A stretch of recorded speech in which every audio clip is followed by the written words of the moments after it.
And welcome back to another episode of Behind the Bikini. This is episode 2, and today we're going to be focusing on bodybuilding and relationships, a conversation that pops up a lot, especially around prep time.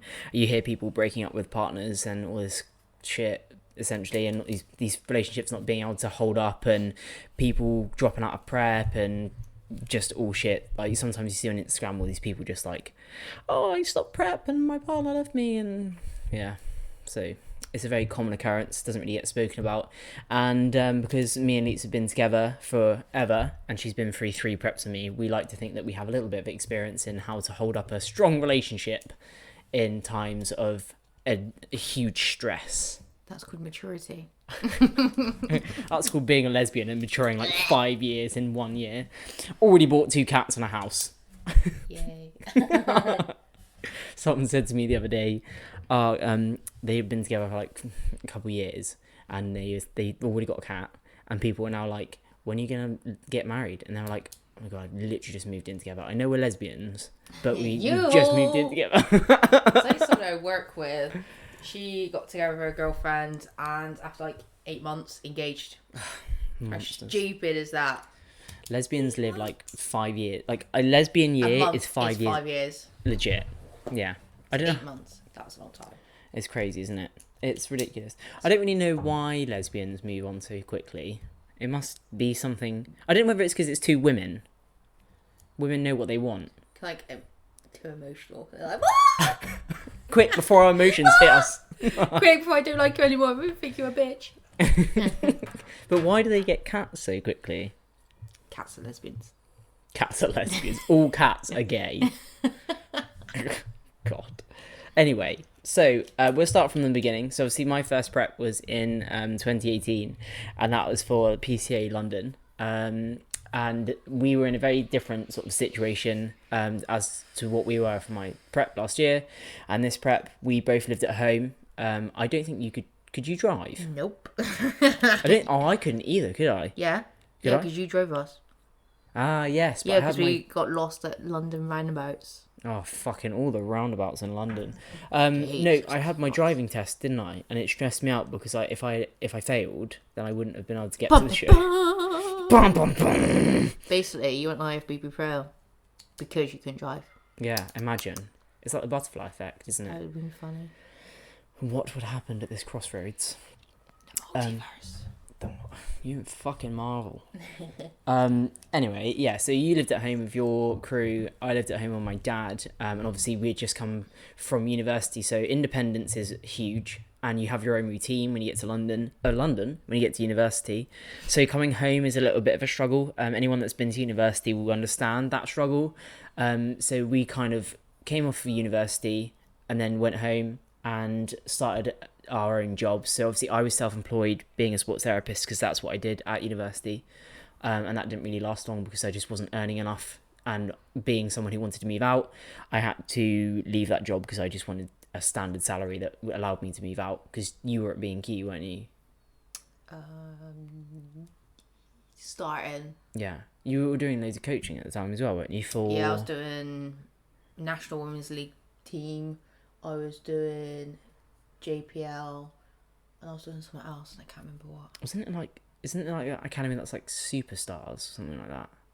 Little Kickers. That's it. Little Kickers. I saw someone in work with Little Kickers kit. I was like, dick. As you can tell, she didn't enjoy Little Kickers at all.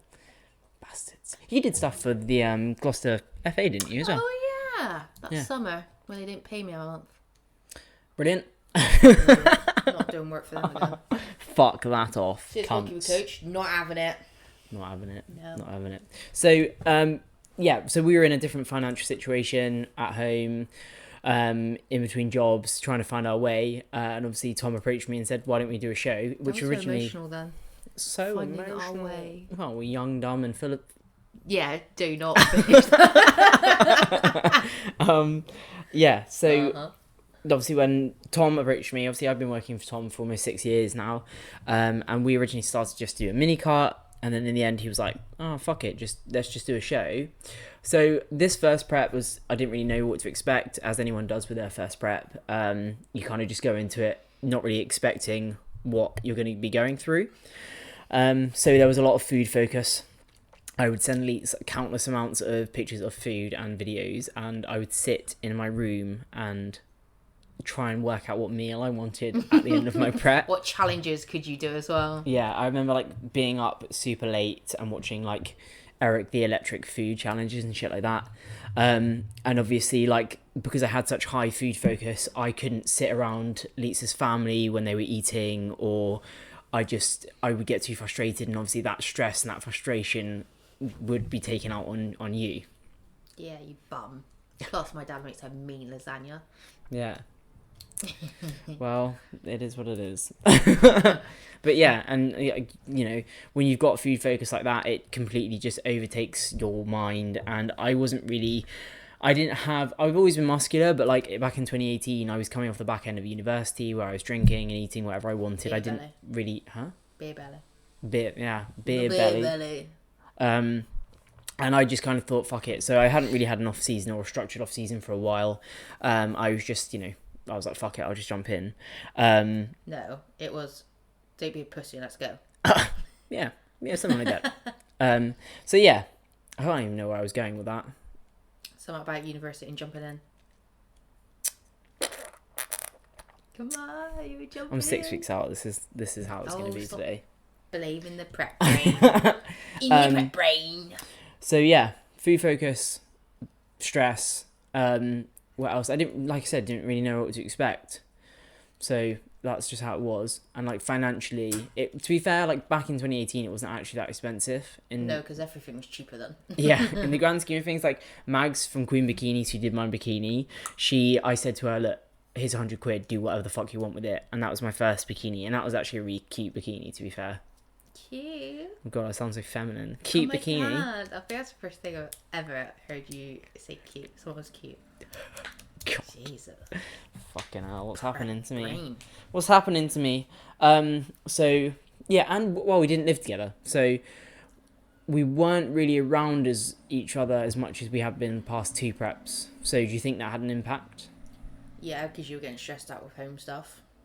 Yeah. Home stuff and self-employed.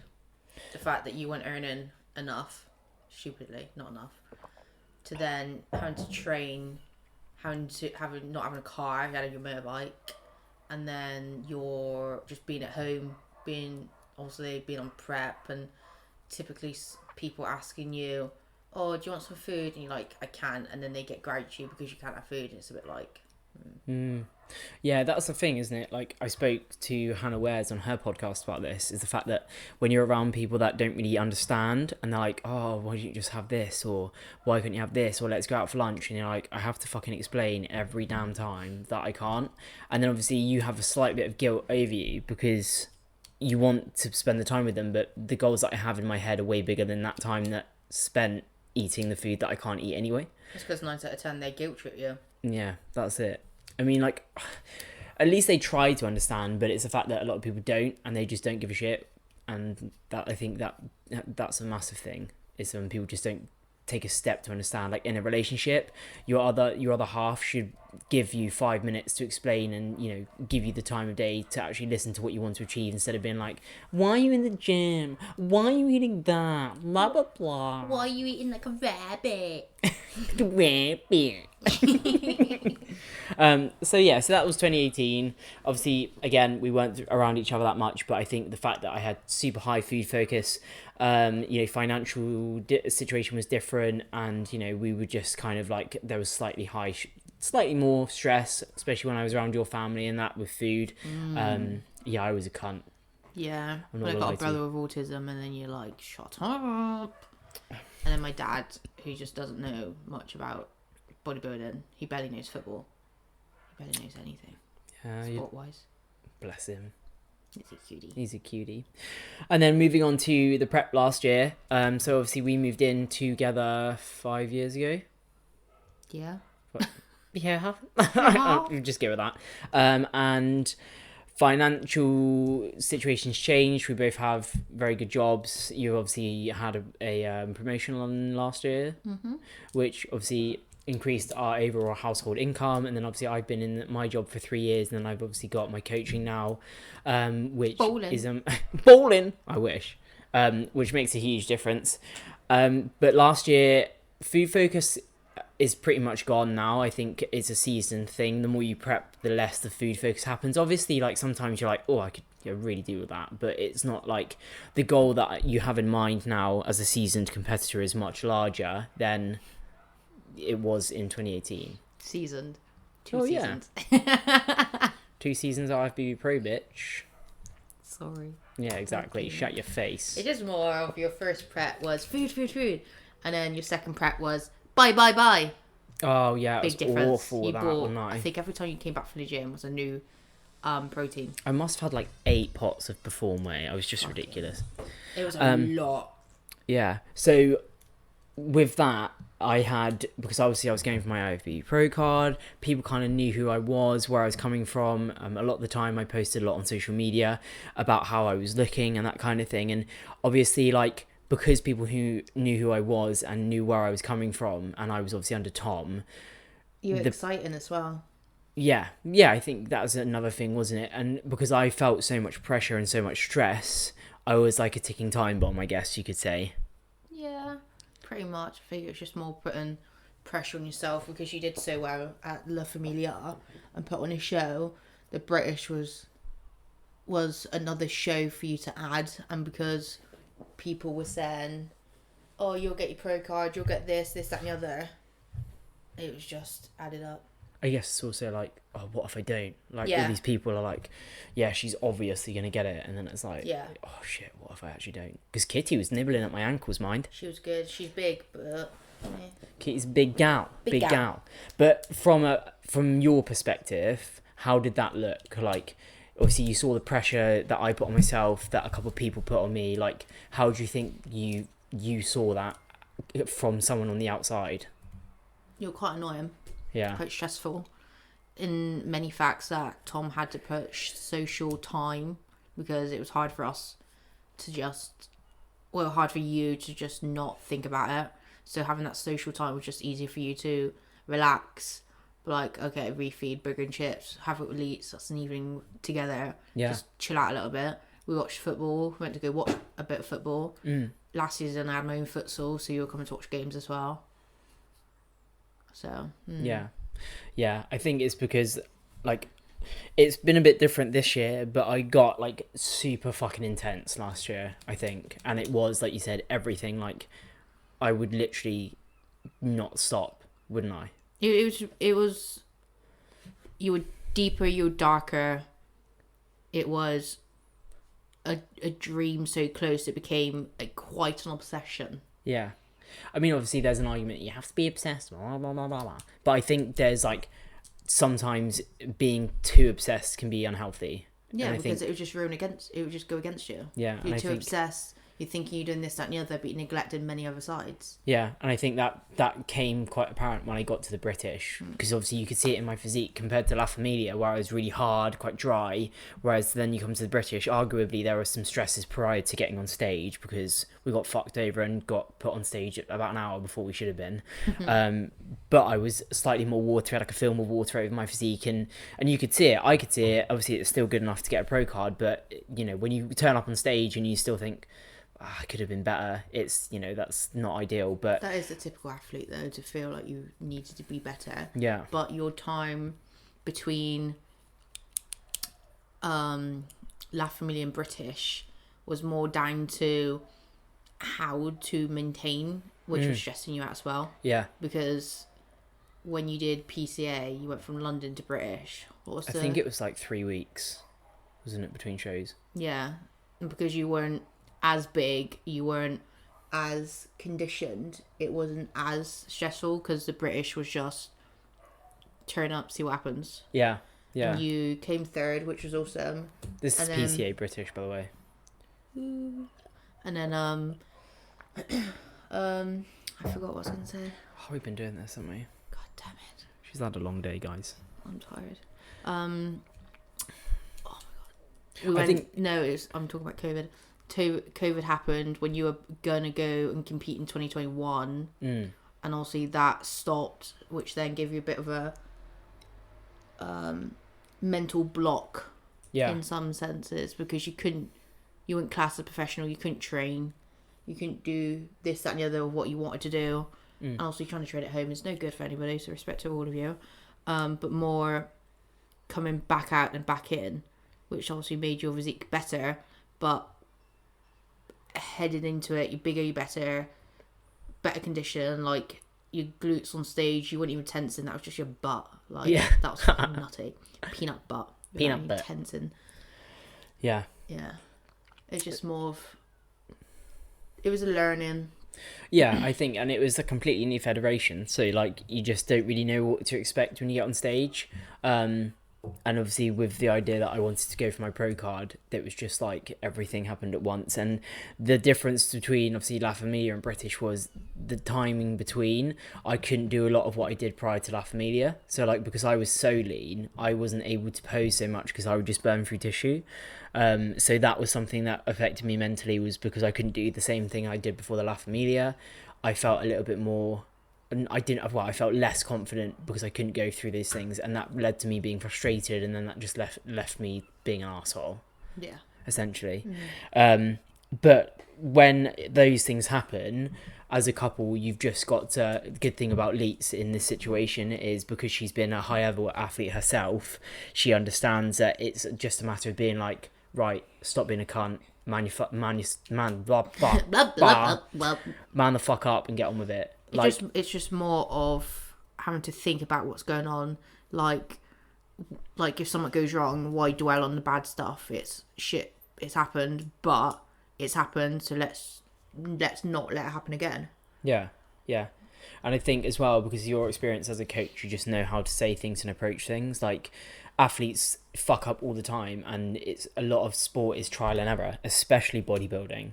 You know, you turn up to show, okay, you did this little different, that little different, and it's just what works at a time, what doesn't work, you find out how things work, and it's just always different. And like we've been speaking previously about like how different each prep is, and this is what we're trying to get into this podcast is, you know, every prep is different, but as a couple, what are those things that you can overcome together? And obviously that first prep was mainly food focused, and the fact that I was very intense in my food focus. The second prep was the amount of pressure that I put on you, had on me, and how it like just exploded, I guess.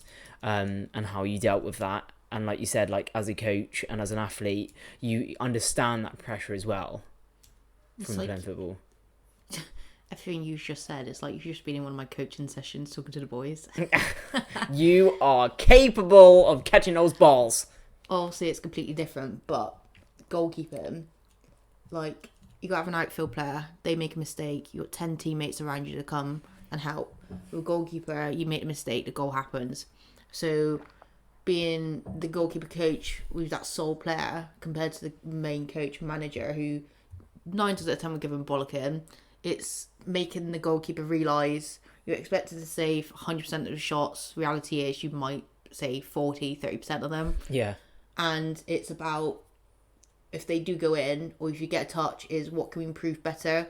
Like, if you get a touch, perfect, awesome, that's your confidence boost to say, do I need a bigger stride into it? Does my position need to change? This, that and the other. If we didn't get it, then let's think about, am I big enough, tall enough in this at the moment?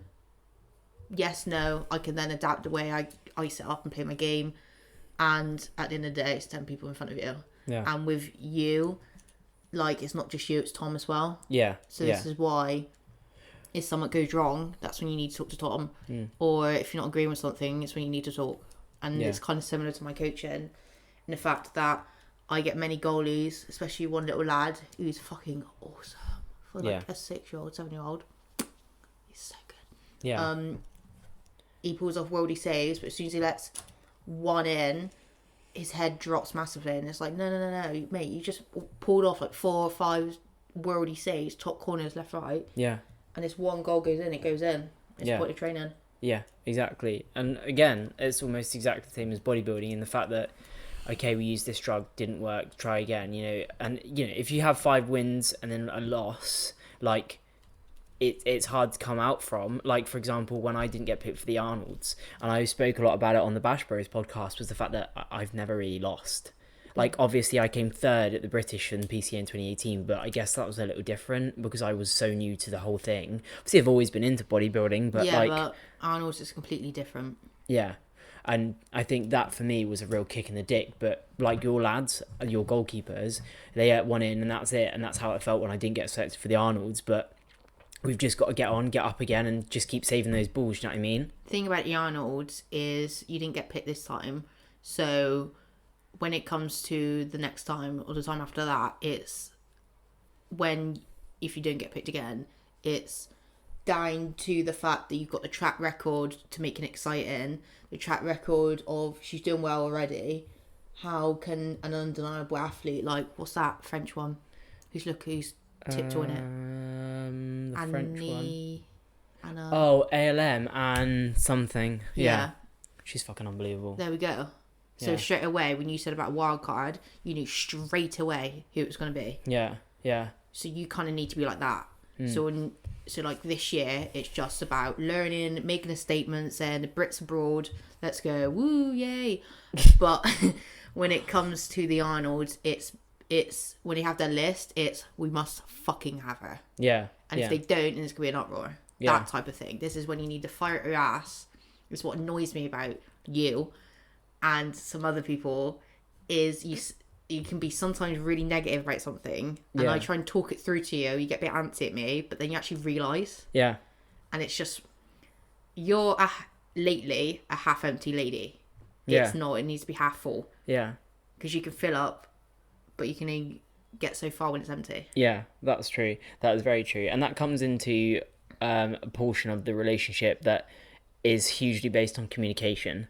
So Leets is always super honest with me. She'll kick me in the ass if I need it, just like that. Like she said, obviously recently I've been really having quite a few troubles mentally, and I am very much a half empty glass gal. Yeah, but that has many reasons of recent occurrences, which is the reason why you normally never are. Yeah. But due to certain circumstances, like your injury and some other bits, it has. Yeah. Yeah, and you need that person, you need your partner to tell you to get your head out the sand sometimes. And with me, because I think of things so quickly and there's something, sometimes my head is so crowded with everything, it's good to just speak to Alyta and then her be like, right, okay, this is this, you need to do this to get to here.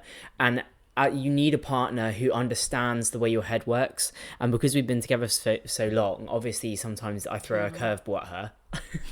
She knows how I work. She knows what I need to hear. And sometimes she just says shit that at the time I'm like, fuck off.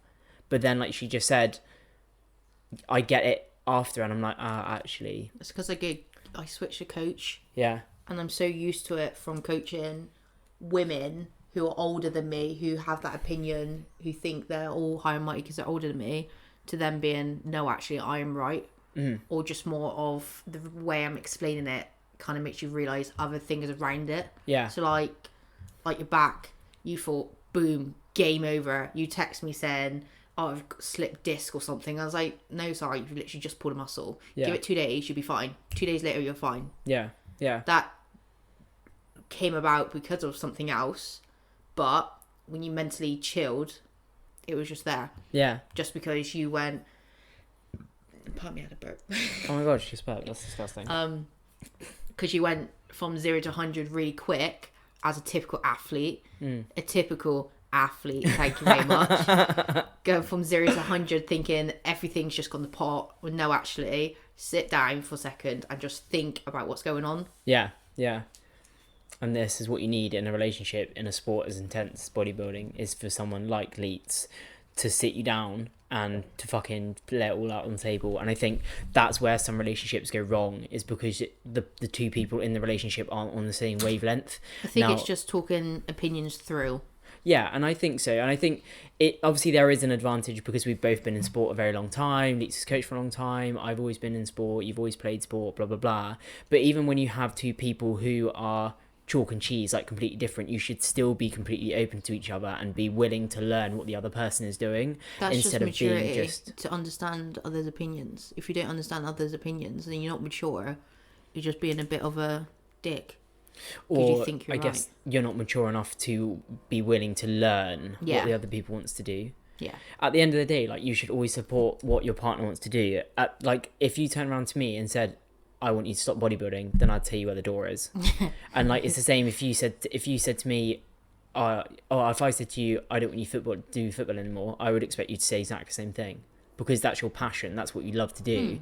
Whereas you find these couples that are like, I don't want you to bodybuild, I don't want you to go to the gym anymore. What the fuck is that? Like, you're taking something away from someone because you have trust issues, or you don't trust your partner, or you just don't communicate. And obviously, admittedly, there are, you know, reasons as to why some people have trust issues. I get that. And, you know, what happens behind closed doors is what happens behind closed doors. But you need to talk to each other in order to understand where that person is. And if you do have trust issues, again, always communicate with your other half. Like, a lot of the people discuss with Leets or ask Leets what she thinks about how I post on social media. Oh, why? Do you feel weird that she gets like attention on her pictures and how she gets messages and blah blah blah? And well, no, because you trust me, and it's just part and parcel of what I'm doing. I actually don't give a fuck. To be honest, feet on there. Yeah. I don't really care. To be honest, I actually show the pictures of naked women I get to Leets. Remember that girl ages ago? Yeah. And then she just kept sending, and then you blocked her, and then she made a new account. That was so funny. I actually told her we were married. She was like, "Do you have wife? Do you have wife? I want your fanny." Yeah. And like, well, I get it in work. Like, when you went pro, obviously the very rare occurrences that I post on my social media, I reposted about you, and I get people in work saying, "Don't you find it weird, this, that and the other?" And I'm just like, no, it's what she wants to do. Are you weird that you're in here or doing a night shift or doing this, that and the other? No, shut up, piss off. It's not that hard. It's not that hard just to be like, yay, go, woo, be a little cheerleader in the corner, compared to some people who's like, I don't want you doing this, I don't want you doing that. It's just like, oh my god. Yeah, like I used to work with someone, and he had a missus, and his missus stopped him from going to the gym because she didn't trust him. That's pathetic. And I said to him, I was like, how can you live with that? Like, if you said to me, I don't want you to go to the gym, I'd be like, well, I'm going. But and I'll fuck 3 other bitches on the way there. Well, like, you got into the gym because of what happened to your mum, like you wanted to help yourself. Like, imagine if that was somebody else and he who went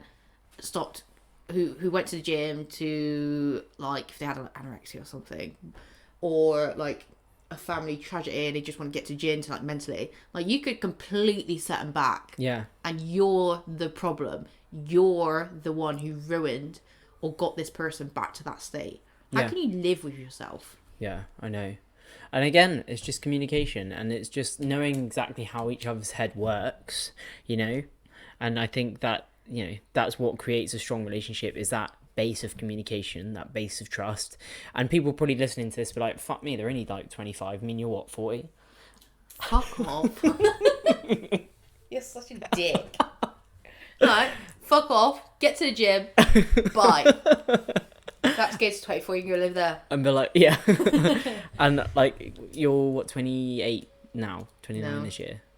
Huh? 27 this year. Oh my Fuck's good lord, life. Sake.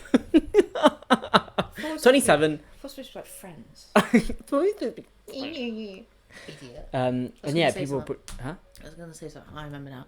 Basically, a normal, natural human thing is talking, and 9 out of 10, the people who do, I don't want you doing this, don't shut up, and most likely have a bad opinion about something anyway. Yeah. So it's just like, be a good human. Use your human instinct of talking and make it actually good, not bullshit. Yeah, that's it, exactly. That's Lita's motivational Sunday quote. Listen to each other. Because you are Miss Motivation, aren't you? No, I'm just more of, stop being a pussy, let's go. Anyway, fast forward to this prep. This prep's been a whirlwind so far. Fucking hell. It's been fucking grand. Jesus, hasn't it? Fuck's sake. Well, it all started with, obviously, I'm very open about my PED use. Even more. Are you? Oh, I haven't told you, sorry. Oh, shit. and it's something that I'm a little bit more open about nowadays. But beginning of this prep, I had an issue with my PEDs. I won't say the lab and I won't say what happened, but it just something went wrong. Alyta. Yeah, we think what it was some of it was just not what it was supposed to be. So weight wasn't moving, and I kind of just got stuck, and obviously time was ticking down, so that made me very stressed. I then added in MPP. If anyone knows MPP, it's part of the NOR19 family, which can, in simple terms, can affect the way you think. And I got hugely depressed just purely because we thought it was the MPP, and then obviously my back went, which set me back real bad. I mean, I was so dark in the fact that I probably could have just jumped off a bridge and not given a fuck about it. Bye. And this is how serious Alyta is in these conversations. And it was like, the way to explain it is, if you look through a misted glass, that's how I felt. But until emo. Hashtag emo for life. And you don't really realize how bad you are until you remove what makes you feel like shit. And I said to Connor, who's my training coach, because he has a lot of experience with like mental health and stuff like that, and he's been in the industry for a long time and knows exactly how I work. We've worked together for 3 years now, and I said to him, like, I feel like a cloud has been lifted. It's crazy, and that was that. I wish I had special effects. Yeah. Sunshine beaming.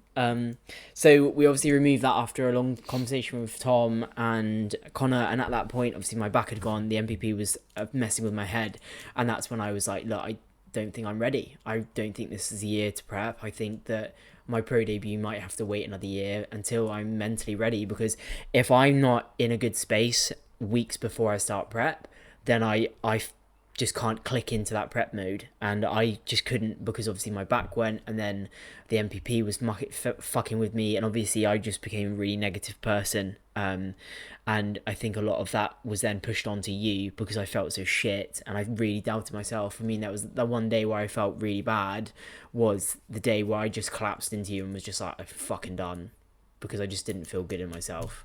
Yeah. It was a ball ache to get the messages, and you're like, oh, work shit, this is shit, training shit, prep shit, coaching shit, like everything. You just went from 0 to 100. Yeah. All because the MPP went up. Yeah. It was fine when it was at its level, but then when you put it up, you changed, and that was quite scary in a sense. Yeah. Because I think it was like the worst I've seen you. Yeah. By far.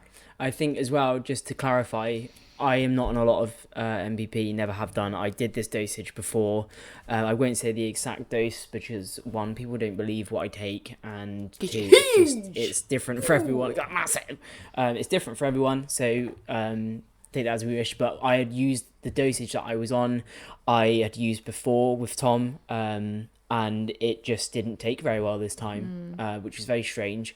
I don't think the MPP that I was using was anything else. I just purely think that I just reacted really badly to it. So obviously we removed it and we haven't used it since. And I doubt we will ever use it since. Because obviously with my background and my mental health anyway, it's quite scary because I was such a different person back then. I get scared of being put into that place again because it was quite scary. And obviously, like, it's scary for you to be like that, for me to be like that, sorry. And it's just, yeah. So that was how brilliant this prep's gone so far.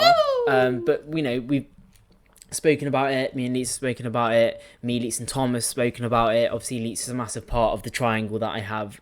I am the boss. She's obviously the boss. So Tom and Leets are quite close as well. So we have a good little group of people that can kind of conduct what's going on, and they can converse. And obviously when Tom isn't there, Leets takes over. So when I will go to Pro Legions, Tom will basically just message Leets, and Leets will do whatever Tom says and that kind of thing. So we've got a good thing going. And, you know, if Tom wants to get something out of me that I can't say or can't describe, he'll just ask Leets. Leets has the beady eye, the backstage eye. Plus, we normally talk over COD anyway. Yeah. COD is the secret way. So, yeah, so zoom forward. Things are back in line. I'm 6 weeks out and I'm getting there. Mentally, I'm a little bit more positive. I think now I've had a switch in mentality.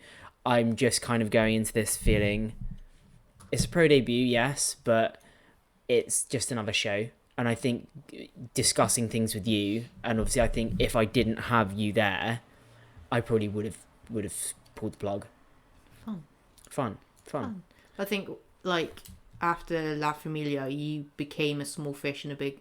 You became a small fish into a big fish in a small pond. Yeah. So you were nobody, and after that first show, you kind of made it exciting and fun, and then because you're a big fish in a little pond after La Familia, that 1 month of being big on out fucking pen. Now you are a small fish in a big pond, and that's what you just need to think about, and not think about it, the so-called pressure that people keeps putting on you, where there isn't any pressure, because it is literally just, let's just go see what's going on. Yeah. Let's see how you size up. Let's see how the Americans do it. Then we'll see how the Europeans do it. And when it comes, if you do well, amazing. If you don't, then let's get back to the corner. Let's go learn. Let's go reevaluate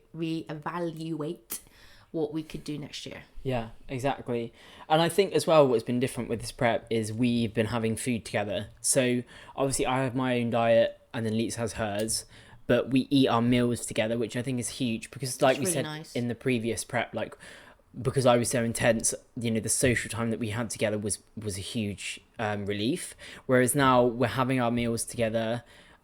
Granted, they're not the same, but there's still that social time that we have together. We can catch up with each other because we really don't see each other that much because obviously Leets works so much. I'm working, I'm training, she's training, blah blah blah. And really, like, we went probably a few months not really seeing each other, even though we lived together. We would only really see each other in the morning, saying goodbye when I left for work, and in time to get up. Yeah, Bye. in the evening saying good night.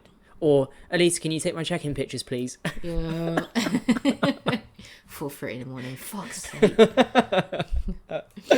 And yeah, and I think that's made a massive difference. Is even though we're not eating the same food, we're still sitting at the table and talking to each other and conversing and shit like that. And I found also this time, after everything that happened, obviously a few weeks ago, is I have come to terms with the fact that I'm less stressed because I'm just letting it go with the flow. And obviously now we're having food together and we're actually going out and doing things together as well. So like last year I was very much housebound. I wouldn't do anything. I didn't want to go anywhere.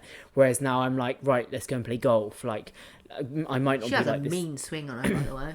Yeah, if you've never played golf, go and play it. It's actually fucking banging. Like I want to go out on days. I want to spend time together. Like, and last year I didn't want to do that because I was just so fucking in my the only head. time you left was to do your steps, and that was it. Yeah. You got a nice tan though. Yeah, I got banging tan last year. Banging tan. And yeah, and obviously like this might change obviously later down the line where I'm like 2 weeks out I might be dying, but like I still want to do things. I still want to spend time with like Leets and stuff like that. So Gay. I think that's a massive difference. What the I think that's, you know, another massive change in this one is I actually want to spend time with people. Or people that get it. I don't want to spend time with people that are just fucking annoying and a waste of my time. Bye, losers. Bye, losers. But yes, and obviously that's just prep. But when it comes to off season, it's very Let's much get fat. Yeah. As you can see, the support is highly huge in off season. But a lot of people, obviously, we have meal plans in off season and stuff like that. But I think it's also very important to have time together because I don't know about many other people, but I become very intense when I'm on prep. So if I was always intense fucking 365 days a year, 24/7, I wouldn't be able to get into the mindset I needed for prep. So having an off season where I am more relaxed, where I can go and have food with you, actually allows me to switch off for 5 minutes, which is really helpful. I mean, you could come into the, you know, the conversation of this word balance, but there's a huge debate around that, and people can argue whether you know, if you want to be a champion, you can't have balance. You've got to be obsessed 24/7. I mean, what do you think? Shit. Yeah. Like, if you're gonna like, oh my god. Here we go, people. Brain fart. It's coming. It's like football. Like, I keep saying like, where the realization of, oh my god, I keep saying like. It's a Brazilian coming at me. Soda and black. Ooh, soda and black. 30 pint. Down south meat, are you? Oh, they take meat, dead meat. Good carrot circus. It's more in the fact, like, if you picture me playing football, like, oh, fuck's sake. You got from August to May, of about 40 to 50 games, depending on, obviously, you got your league, which is about 30 something. You got your 2-3 different types of cups. And then you have your away. Why are you obsessed during your away time compared to being in season? That's the away time is for you to reevaluate the season, but also relax, because you just put your body through 9 months of grueling 40 games and going nutty, and it's like you. Yeah. Like, oh fuck's sake. I've noticed it now. Like, you go into it, and if you're obsessed during your off season, then you're just as stupid as people who's obsessed with something 24/7, in the fact that you don't get a time to relax. Yeah. You don't get you don't make yourself recover physically and mentally, because of the whole mental strain of prep, and you think you should be obsessed with that strain is just ridiculous, in the fact that you're just gonna be negative, you're gonna be like so strict with certain things. When you move away from it, your body will actually thank you in the long run. Yeah. And that's what people need to be doing, in the sense of need to have that, like the deload week. You're a dick when you're on deload week. I want to train. I'm tired. But when you have it, how much does your body love you? Yeah, 100%. There we go. Yeah. I want to train, but then I feel amazing afterwards. There we go. Yeah. That 1 week of just taking your body away from it, just to recover, does a world of wonder. Yeah. And it's same in every sport. And that's what you just need to, not you, everybody, just need to realise as a coach, you can't drill them 24/7, because you will ruin them. Yeah. You will put them in that dark place. Yeah, exactly. And I think as well, like coming back to a relationship, you have that time together to rewind, to reevaluate, together. Like when I finish my season, Leets and I sit down and we think of a game plan. What do I need to improve? Where do we need to go from? And then we do that plan, but we have time together. We have time to relax, and if we want to do something, we'll go and do something. And for me, because I put her through so much fucking stress during my preps, it's also a time for me to focus on you and what you want to do. So if we want to go and do football, we'll do football. If we want to do futsal, we want to go somewhere. And I think a lot of sometimes when you have a relationship in bodybuilding, the person who's a bodybuilder doesn't actually necessarily give the other person the time of day, so it's constantly about them all the time. And bodybuilding is a selfish sport, don't get me wrong, but when the time comes when you're not in prep, when it's not about competing, you should be giving your partner the time of day. Like, I would rather have like my competitive season just doing my thing, doing whatever, having your support, and then when that's done, we reevaluate together, see what went wrong, see what went well, and then it's now your time to focus, like my time to focus on you and what you want to do. Not that I don't support you through everything that you do, but once season's over, it's time for you to do what you want to do. So if you want to go on holiday, that kind of thing. And I think that's important, is just finding that balance as a relationship, and giving each other the same amount of attention, I guess, because sometimes they don't, and it's all like bodybuilding, when like, what, we're still fucking young. If I'm in my off season and I want to go and get fucking sloshed, I'm going to get sloshed. Going on the booze. Yes, even though I don't really drink, but fuck it. No, drink is for losers. It's why it's really nice that like my season starts on the 10th of September, and you try to drive me to training. Like last year, I had a couple games in Manchester, Warrington, Preston. Bloody hell, pretty far north, innit? And a couple in Warsaw when they were televised, and it's really nice, because I'd do that for you in season, and you would do that for me when you're off season. It's like swings and roundabouts. Like, what I do for you, you do for me, and I think that's what every relationship should be. You should always give each other the same amount of attention as each other gets. Do you know what I mean? So that's another thing, is just giving each other some time. I think if you look at a lot of the bodybuilders who do that, like for example Rob Taylor and Nathan D'Asher goes out drinking, goes out and have off-plan meals and all that, and yet he brings like one of the best bodybuilding packages to the stage. Same with Rob Taylor, he has off-plan meals, he goes out on holiday, relaxes, and he's fucking unbelievable in the 212 division. And you think like this is nothing on people who are like fucking intense all the time, because sometimes that's just the way people are, but having that time to relax and then switching it on for prep, it makes such a difference to a physique, because you've, like you said, you've had that time off, you've had that time to recover, recuperate, because if you kept that mentality in, you would burn the fuck out, and you would burn the fuck out of the relationship, because you're going to be intense all the time. You're not going to have that time together to relax. It just makes you a better person as well, because you know when to deactivate and you know when to activate. You know when to be an athlete and when to be a person. And I think as well is I never was able to do that, and don't get me wrong, like I struggle now, but I'm much better than what I was, and I do put that down to being in a relationship, because sometimes you know how to calm me down, and I'm the same with you. Like after a game or after a match that you've maybe not performed the best that you thought you would have, it's knowing what to say as well in a relationship, not being like, you did really well, babes. Oh, unlucky, mate. Unlucky, sweet. Nobody fucking. No, I'm gonna go. It's like the the Manchester game. We lost in the end, but I played a really good game, and they're like, "Oh, you need to watch your highlights back." I'm not that person. I don't watch my highlights back. Just tell me. Yeah. And like straight after the game, like I used to be that type of player where I get so angry that a goal was gone in. It took me a long time to realise the fact there's 10 other people in front of me. Why does it have to go through all those people to come to me, and then for me to save your asses because you haven't done your job? Yeah. And then the goal goes in, I get annoyed, and now I'm just, goal goes in, cool, let's get another one back. Yeah. Let's just go. Yeah. Well, 1-0 down doesn't mean that it's 1-0 at the end of the game. It just means it's 1-0 now. Yeah, exactly.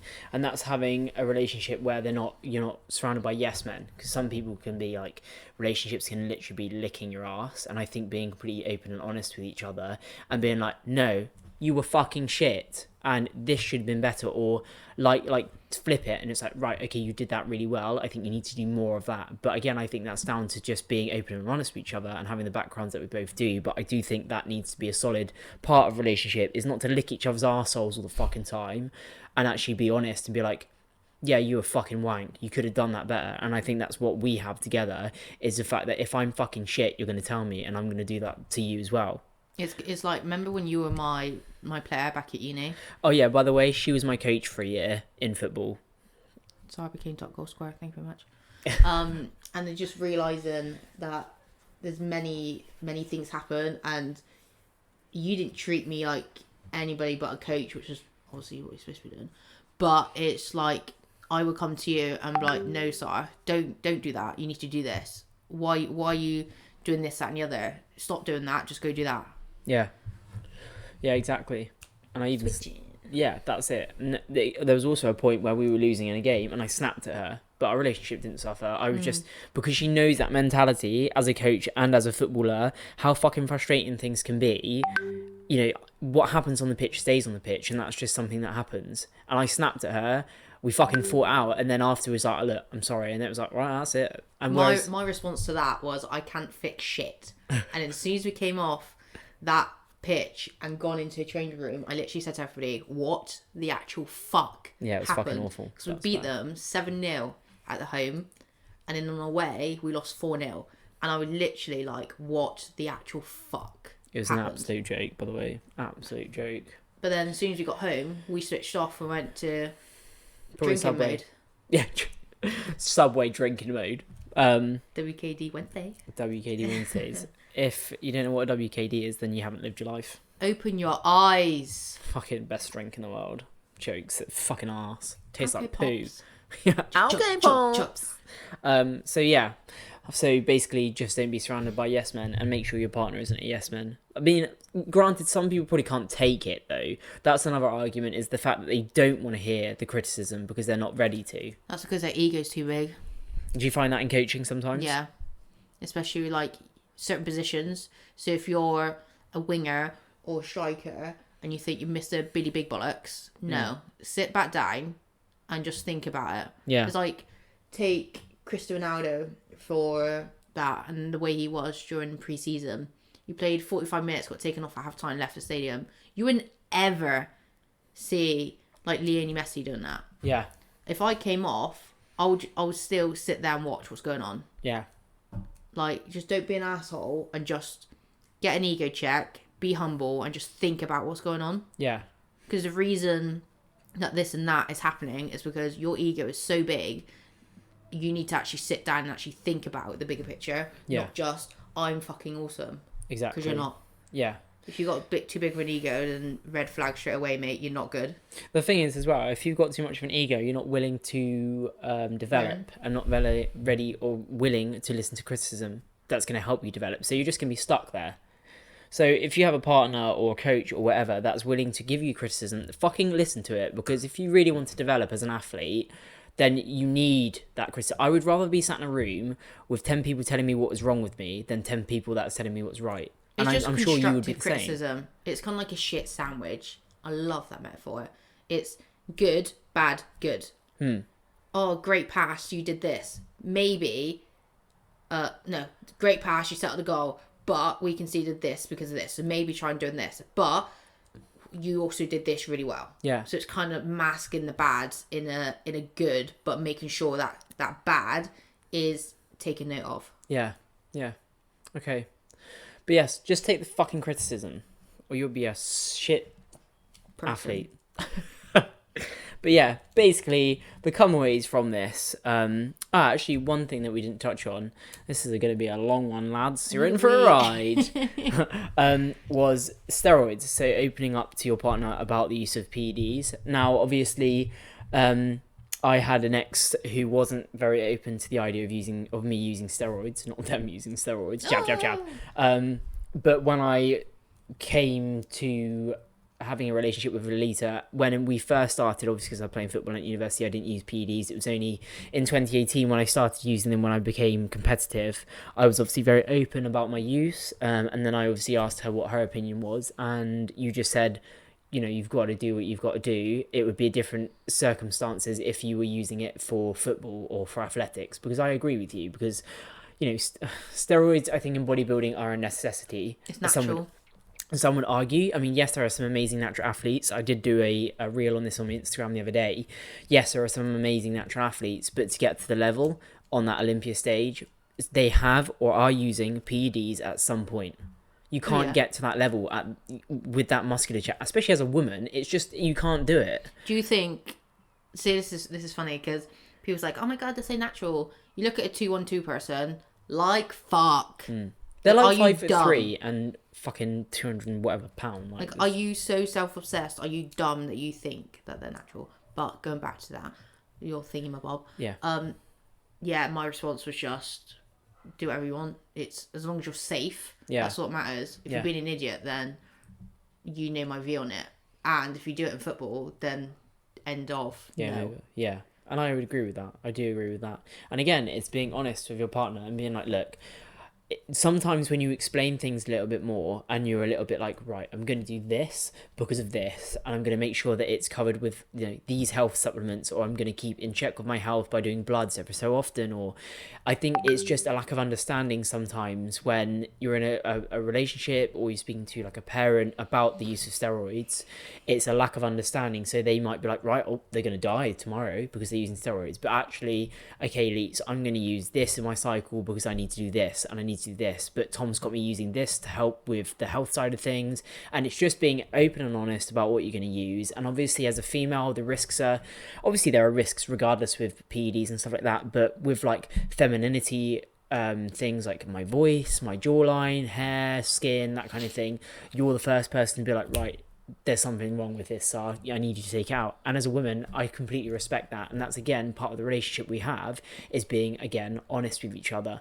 And that's, again, something that every relationship should have when you're in a sporting environment, is honesty. And obviously, when we start taking PEDs as women, we understand the risks, and that's just something we take on board and we're aware of. But if you understand the risks, then that's just going to happen. You don't just take PEDs and assume you're going to be fine for the rest of your life. There are risks to everything, and you need to understand those risks. And Leets understands those risks because we've spoken about it before. It's risk versus reward. It's like reward. That's brilliant.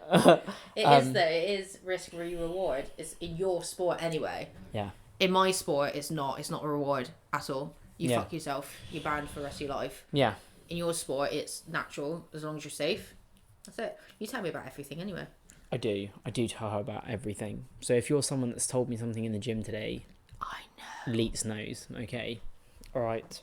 But yeah, so that's kind of like our take on bodybuilding relationships, why they break down, what works, what doesn't. And basically the takeaway from this podcast is you need to be honest with each other. You need to communicate with each other. You need to give each other the time of day to listen to each other.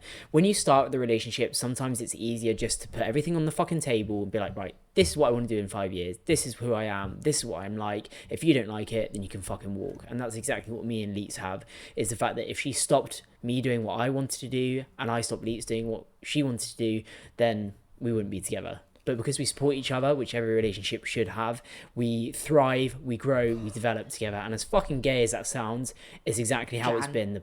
Fucking Chan. It's how it's exactly been the 3 years. And because, like I said in the last podcast, she's my fucking teammate, she's my coach.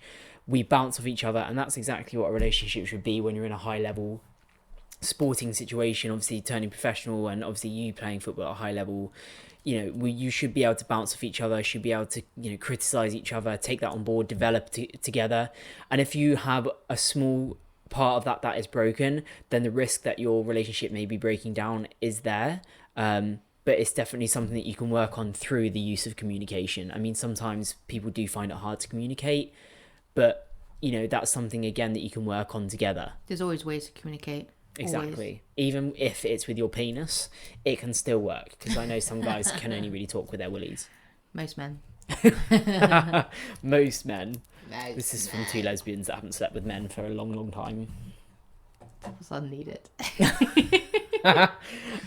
Anyway. Yeah, it's kind of like sociology and psychology. Yeah. It's all fun and games.